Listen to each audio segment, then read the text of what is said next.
அதே மாதிரி ரவி கே சந்திரன் இந்நேரம் அமெரிக்காவில் படம் எடுத்துகிட்டு இருக்க வேண்டியது, அது 20 வருஷம் முன்னாடியே எழுந்திருக்க வேண்டியது. மருதநாயகம் அதோடைய சினிமாட்டோகிராஃபர் அவருடன் முழுவதுமாக ஒரு முழு படத்தை முடித்தேன் என்ற பெருமை, அது பாதியில் விட்டோங்கிற வருத்தம் எனக்கு ரொம்ப உண்டு. ஆனால் அதில் இந்த படத்தின் மூலம் அதில் இருந்ததை விட இன்னும் சிறந்த சினிமாட்டோகிராஃபராக அவர் திரண்டு வந்திருக்கிறார் எங்களுக்காக. அது தெரியும், படத்தில் பார்த்தா பேசுவாங்க.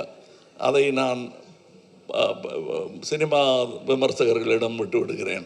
அவருக்கு நல்ல பேர் கிடைக்கணும். நானும் சினிமா விமர்சகன்தான், நானும் சினிமா ரசிகன்தான். நான் சுவைத்த விஷயத்தை உங்களுக்கு நான் சொல்லுகிறேன். வியாபாரம் வெற்றி பெறணும், அதெல்லாம் ஓகே.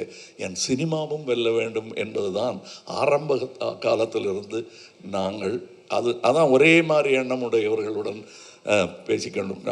நாங்கள் செட்டில் இருக்கும்போது மணி சார் ஆகட்டும், நடுவில் போய் பேச டைம் இருக்காது. அதுவும் டெக்னீஷியன்ஸுக்கு மேலேயும் கீழேயும் பார்த்துக்கிட்டு ஒரு மாதிரி சித்தர் மாதிரி அலைஞ்சிக்கிட்டு அங்கே. அதுக்கு நடுவில் நாங்கள் பேசுகிறது கூட அரட்டையாக இருக்காது. லஞ்சில் உட்காந்து பேசுகிறது கூட சினிமாவை பற்றியாக இருக்கும், வேறு ஒருத்தர் எடுத்த நல்ல சினிமாவை பற்றியாக இருக்கும்.